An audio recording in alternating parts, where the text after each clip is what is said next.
یہ ماہ مبارک ہے شعبان المعظم کا، اس کی 15ویں رات جو ہے بڑی اہمیت کی حامل ہے۔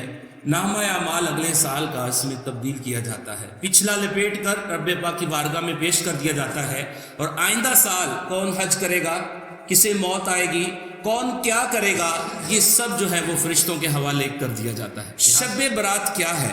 حضور فرماتے ہیں کہ شعبان کی 15ویں رات اللہ تعالی آسمان دنیا کی طرف نزول فرماتا ہے، یعنی اپنی خاص رحمتوں، انوار و تجلیات اور عطاؤں کا نزول فرماتا ہے پہلے آسمان پر۔ اور اس کے بعد کیا ہوتا ہے؟ فرمایا فَيَغْفِرُوا لِأَكْثَرَ مِنْ عَدَدِ شَعْرِ غَنَمِ كَلْبٍ، اور حضور فرماتے ہیں کہ بنی کلب قبیلے کی بکریوں کے بالوں سے زیادہ لوگوں کو اللہ اس رات میں معاف فرما دیتا ہے۔ ایسی عطاؤں والی، بخشوں والی، ایک بکری کے جسم پر دیکھا جائے تو لاکھوں بال، اور جس قبیلے کے اندر بکریاں ہزاروں ہوں ان کے بال کتنے ہوں گے؟ اور اس رات کے اندر رب پاک بنی کلب، جو عرب کا قبیلہ سب سے زیادہ بکریاں پالتا تھا، ان بکریوں کی تعداد نہیں، ان کے بالوں کی تعداد کے مطابق رب پاک گناہگاروں کو معاف فرمائے۔ تو ہمیں کیا تیاری کرنی ہے؟ نامہ اعمال گناہوں سے بھرا ہوا اگر رب کی بارگاہ میں جاتا ہے اور محفوظ کر دیا جاتا ہے تو میرا کیا بنے؟ ہمارے آقا کا انداز اس رات میں کیا ہوگا؟ اگر ہمیں یہ پتہ چل جائے تو ہم اسی رول ماڈل کو اپناتے ہوئے ہم بھی اپنائیں کہ ہمارے آقا کیا کرتے تھے۔ سیدہ طیبہ مومنوں کی ماں اماں عائشہ صدیقہ طیبہ طاہرہ رضی اللہ تعالیٰ فرماتی ہیں کہ ایک دفعہ رات کا وقت تھا، آدھی رات ہوئی تو نبی پاک علیہ السلام کہیں تشریف لے گئے، تو فرماتی مجھے فکر ہوئی تو میں نے ازواج مطہرات کے دیگر حجروں کے اندر دیکھا کہ حضور ہو سکتے کسی اور زوجہ محترمہ کے پاس ہوں، لیکن کہیں بھی حضور تشریف فرما نہیں تھے۔ میں واپس اپنے حجرے میں پہنچی تو دیکھا کہ جیسے کوئی کپڑا زمین پر رکھا ہے، اس طرح میں نے ایک منظر دیکھا کہ نبی کریم صلی اللہ تعالی وسلم سجدے میں ہے۔ جس طرح کپڑا پڑا ہوتا ہے وہ ہلتا نہیں اپنی جگہ سے، سکون میں ہوتا ہے، اس کے اندر دیکھنے میں لگتا ہے کہ یہ چیز رک گئی ہے، ٹھہراؤ آ گیا اس کے اندر۔ تو فرماتی ہیں کہ میں نے حضور کو یوں دیکھا کہ جیسے کپڑا ساکت ہوتا ہے اپنی جگہ، میں نے یوں دیکھا۔ نبی پاک علیہ السلام سجدے میں ہیں اور اللہ کے حضور سر رکھ کر سجدے میں حضور کیا کہتے ہیں؟ اللہ کی بارگاہ میں عرض کی ساجد لک خیالی و سوادی، اے اللہ تیرے حضور میرے خیالات اور میرا جسم سجدے کی حالت میں ہے۔ پھر حضور نے کہا وآمن بک فؤادی، اللہ میرا دل تیرے اوپر ایمان لاتا ہے۔ فہذہ یدی وما جنیت بها علی نفسی یا عظیم یرجا لکل عظیم، اور کہا مولا یہ ہاتھ ہیں جس سے خود پر زیادتی کی گئی ہے، اے عظمت والے رب جس سے ہر بات میں امید لگائی جاتی ہے، اے عظمتوں والے رب، اے بڑے گناہوں کو بخش دینے والے، یا عظیم اغفر ذنب العظیم، اے رب پاک عظیم گناہ بھی معاف فرما دے، تو عظیم ہے اور تو بڑے گناہ بھی معاف فرما دیتا ہے۔ سجد وجہی للذی خلق وشق سمع وبصر، تو حضور نے عرض کیا مولا میرا چہرہ جسے تو نے پیدا کیا، میری آنکھیں اور کان جسے تو نے پیدا کیا، وہ چہرہ بھی میں نے تیرے حضور جھکا دیا ہے، وہ سجدے میں ہے۔ نبی پاک علیہ السلام نے یہ سجدہ فرمایا، اس کے اندر یہ دعا فرمائی اور پھر سجدے سے سر اٹھایا، تو اماں منتظر ہے کہ حضور سجدے سے سر اٹھائیں گے۔ یہ ایک طویل سجدہ تھا، فرماتی کہ حضور سجدے سے اٹھے تو دوبارہ سجدہ فرما لیا، پھر حضور نے دوبارہ اللہ کی بارگاہ میں اس رات میں کیا مانگا؟ یہ ہماری تربیت ہے کہ کیا مانگنا ہے۔ اللہ کے حبیب نے اس رات میں رب سے کیسے التجائیں کی ہیں، ہماری تربیت ہو رہی ہے۔ نبی پاک علیہ السلام نے دوبارہ اب کی بار یوں دعا شروع فرمائی سجدے کے اندر، اعوذ برضاک من سخطک، اے اللہ میں تیرے غضب سے تیری پناہ، تیری رضا کی پناہ میں آتا ہوں۔ ایک تیرا غضب ہے، ایک تیری پناہ ہے، تو تیرے غضب سے میں تیری پناہ میں، تیری رحمت تیری رضا کی پناہ میں آتا ہوں۔ وَأَعُوذُ بِعَفْوِكَ مِنْ عِقَابِكَ، تیرے عذاب سے میں تیری بخشش کی پناہ میں آتا ہوں۔ اور پھر فرمایا وَأَعُوذُ بِكَ لَا أُحْصِي ثَنَاءً عَلَيْكَ أَنْتَ كَمَا أَثْنَيْتَ عَلَى نَفْسِكَ، اے اللہ میں تیری ایسی تعریف نہیں کر سکتا جیسی تو خود اپنی حمد فرماتا ہے۔ اور میں وہی کہہ سکتا ہوں جو میرے بھائی حضرت داؤد نے تیری بارگاہ میں کہا تھا۔ تو حضور فرماتے قال اخی داؤد، حضرت داؤد نے اللہ کی بارگاہ میں کیا کہا تھا؟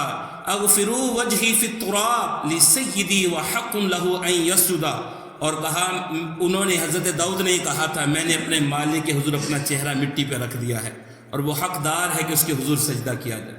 یعنی یہ عاجزی کی انتہا ہے کہ حضور کا سر مبارک سجدے میں ہے۔ تو کیا کہتے ہیں، نچوڑ کیا نکلتا ہے، اللہ یہ زبان بھی منہ بھی تو نے بنایا ہے، آنکھیں بھی تو نے دی ہیں، کان بھی تو نے دیے ہیں، یہ چہرہ تو نے دیا ہے تو میں تیری بارگاہ میں جھکا دیا ہے۔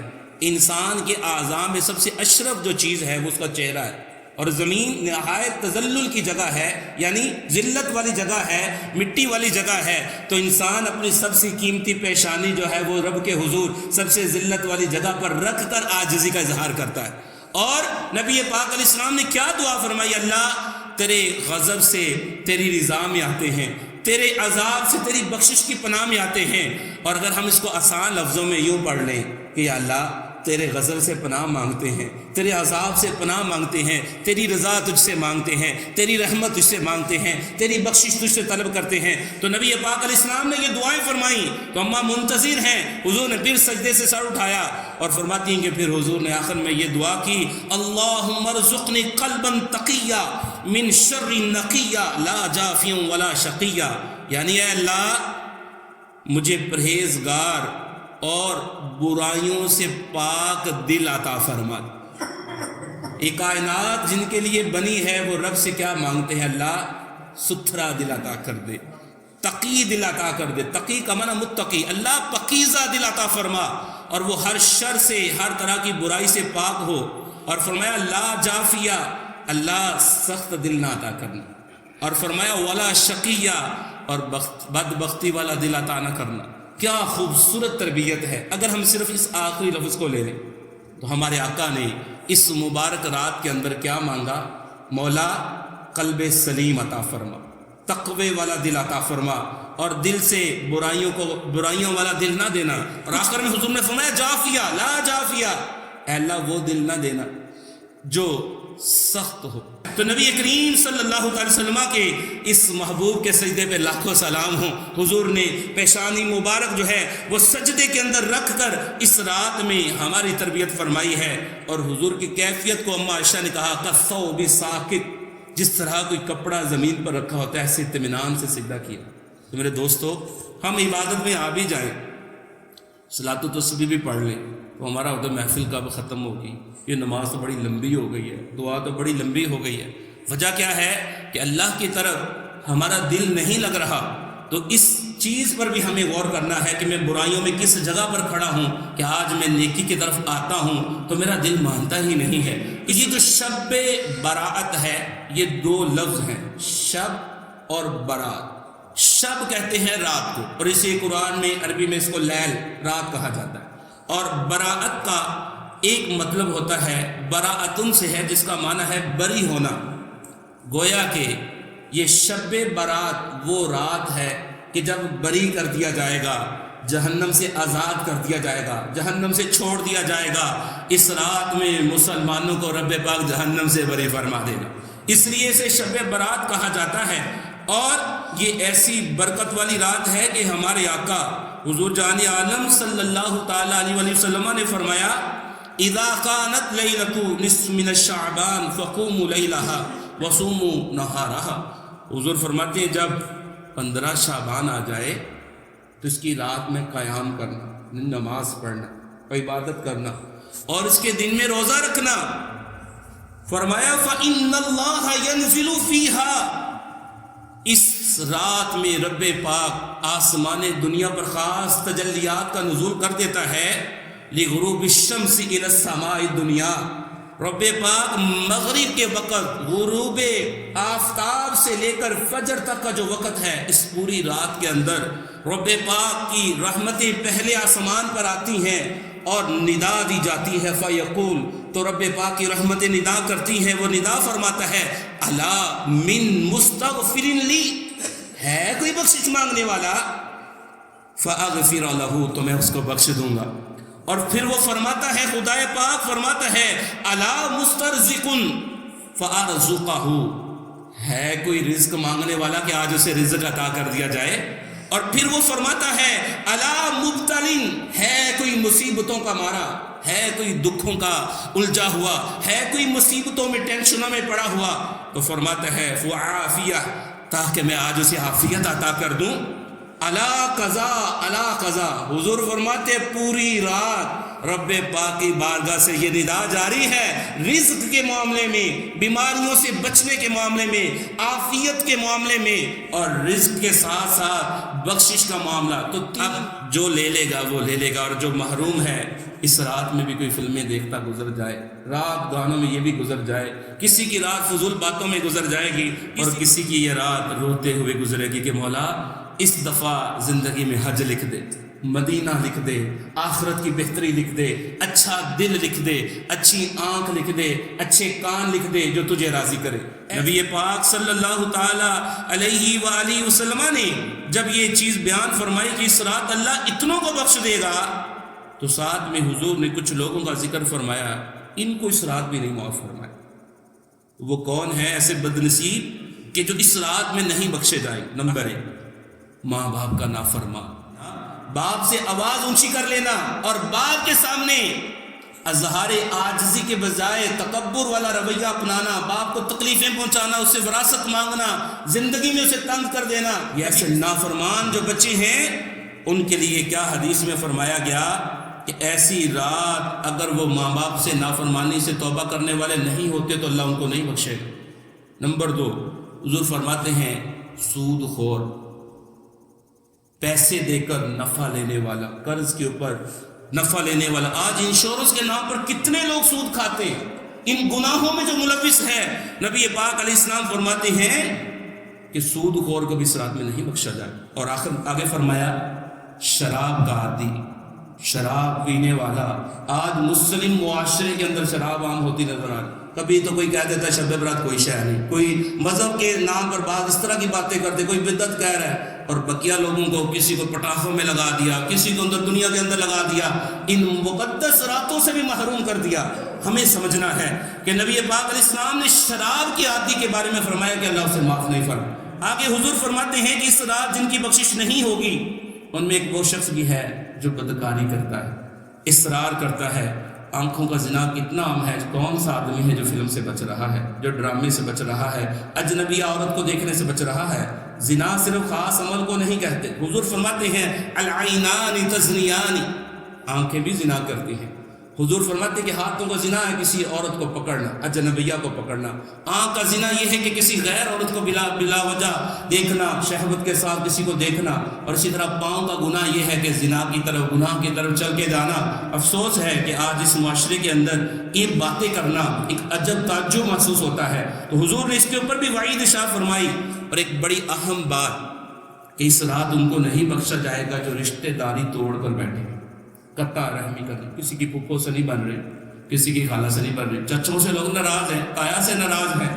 اور نبی پاک علیہ السلام کیا فرماتے ہیں کہ اس رات میں قطع رحمی کرنے والے کو نہیں بخشا جائے گا۔ اور ایک اور حدیث ہے کہ حضور فرماتے ہیں کہ جو قاطع الرحم ہے، رشتہ توڑ دیتا ہے، اللہ اسے جنت میں داخل نہیں فرمائے۔ آگے حضور فرماتے ہیں کہ جو چغل خوری کرتا ہے، یہاں کی بات اٹھا کر آگے جا کے لڑائی کے لیے پہنچا دیتا ہے، ایسے کو بھی رب معاف نہیں فرمائے گا۔ اور اسی طرح فرمایا کہ جو شخص کسی مسلمان سے ذاتی وجہ سے دشمنی اور کینہ رکھتا ہے، آج بہت سارے لوگ ایسا ہے کہ ذاتی وجوہات، یہ سیاست میری ذاتی وجوہ ہے، کوئی دین کی وجہ نہیں کہ میں آپس میں لڑتا رہوں، ایک چھوٹی کی بات کے اوپر میرے دل میں نفرت پیدا ہو جائے۔ اور ہمارے آقا فرماتے ہیں کہ اس رات میں کینہ رکھتا ہے اس کی اللہ بخشش نہیں فرمائے۔ کینے کا مطلب ہے چھپی ہوئی دشمنی، دل کے اندر کسی کا غصہ بٹھا کے رکھنا، موقع ملے گا تو نقصان پہنچانا۔ نہیں یار یہ نہیں سمجھ میں آتا، بس وجہ کیا ہے، اس نے ایسا اچھی بات نہیں کی تھی، اس نے ایسا یہ کر دیا تھا، وہ کر دیا تھا۔ 3 دن کسی مسلمان کو بلا وجہ چھوڑنا حلال نہیں۔ اور اس رات میں جو محروم رہے گا 15ویں رات میں، ان میں سے ایک بندہ وہ بھی ہے جو تکبر کرتا ہے، اور تکبر کی وجہ سے اپنے پانچے، اپنے جو ٹخنے ہیں ان کو ننگا نہیں رکھتا، ان کے اوپر کپڑا رکھتا ہے، تکبر کی وجہ سے ایسے بندے کی بھی بخشش نہیں ہوگی۔ اسی طرح حضور نے فرمایا ظالمانہ ٹیکس وصول کرنے والا بھی اس رات میں نہیں بخشا جائے۔ ٹیکس لینا آسان ہے لیکن اس کا حساب قیامت میں دینا آسان نہیں، لہٰذا اس کے اوپر بھی پکڑ کی جائے۔ اسی طرح کاہن، نبی پاک علیہ السلام نے اس پر بھی تربیت فرمائی کہ جو لوگوں کی تقدیروں کے فیصلے کرنے بیٹھے، میرے دیکھ میری قسمت میں کیا لکھا ہوا، میرے ہاتھ پہ کیا لکھا ہوا، میرا اسٹارز کی باتیں کر رہے، میرا اسٹار کیا ہے؟ بھی آپ کا اسٹار وہی ہے جو آپ کے رب نے لکھا ہوا۔ ہمارا مسلمانوں کا نظریہ کیا ہے کہ اسٹارز نہیں، ہمارے رب کی حکمت، جو ہمارا رب فرمائے وہ ہے۔ اور آج طوطے سے لوگ فعال نکلوا رہے ہیں، قرآن کھولتے ویسے تو پڑھنا نہیں ہے، تو قرآن فعال کے لیے فعال نامہ قرآن کو بنایا ہوا ہے۔ اور اسی طرح کی حرکتوں میں ملوث جو لوگ ہیں، اس رات کے اندر اللہ پاک اتنے لوگوں کو عطا کر دے گا۔ تو آخر میں اگر ہم یہ غور کر لیں کہ میرے نامہ اعمال میں ان جو بڑے بڑے گناہ ہیں، ماں باپ کی نافرمانی ہے، شراب ہے، بدکاری ہے، آنکھوں کے گناہ ہے، ٹیکس کی معاملات ہیں، چغل خوریاں ہیں، اسی طرح ذاتی وجوہ سے کسی سے ناراض ہونا ہے، رشتہ داری توڑنا ہے، چغلی کرنا ہے، تکبر کرنا ہے، کیا میں تو ان میں سے کسی کام میں ملوث نہیں ہوں؟ اگر میں ہوں، یہ تو کچھ چیزیں ہیں۔ تو جو آج نماز نہیں پڑھ رہا، پورا سال نماز نہیں پڑھی، یہ نامہ اعمال بند ہو کے خدا کی بارگاہ میں پیش ہونے والا سال، اس نے نہیں پڑھی نماز، اس میں دوبارہ لکھا نہیں جائے گا کہ آپ نے پڑھ لی، سال پورا نہیں پڑھی، قضائیں کی کتنا بڑا گناہ ہے۔ نبی پاک علیہ السلام فرماتے جس نے ایک نماز جان بوجھ کے قصدن چھوڑی، اس کا نام جہنم کے اس ڈور پر لکھ دیا جائے گا جس سے وہ اندر داخل ہو۔ قبر کا عذاب ہم برداشت نہیں کر سکتے۔ لوگ کہتے ہیں دیکھا جائے، کیا دیکھا جائے؟ قبر کے بچھو دیکھے جائیں گے، قبر کے سانپ دیکھے جائیں گے، پل صراط پر وہ جو آنکڑے پکڑ کے جہنم میں گرائیں گے وہ دیکھے جائیں گے، کیا جہنم کے عذاب دیکھے جائیں گے؟ کیا رب پاک جس سے ناراض ہوا جو اس کو عذاب دے گا وہ دیکھا جائے گا؟ کیا جہنم کے اندر جو آگ کے معاملات ہیں، وہاں جو پورے قرآن میں سینکڑوں آیات ہیں قرآن کی، کیا وہ سارا دیکھا جائے گا؟ اللہ نے زندگی دی ہے، توبہ کر لینی چاہیے، رجوع کر لینا چاہیے۔ حدیث ہے، نبی پاک فرماتے ہیں التائب من الذنب کمن لا ذنب لہ، ہمارے آقا فرماتے ہیں گناہ سے توبہ کرنے والا ایسا ہے جیسے اس نے گناہ کیا ہی نہیں ہے۔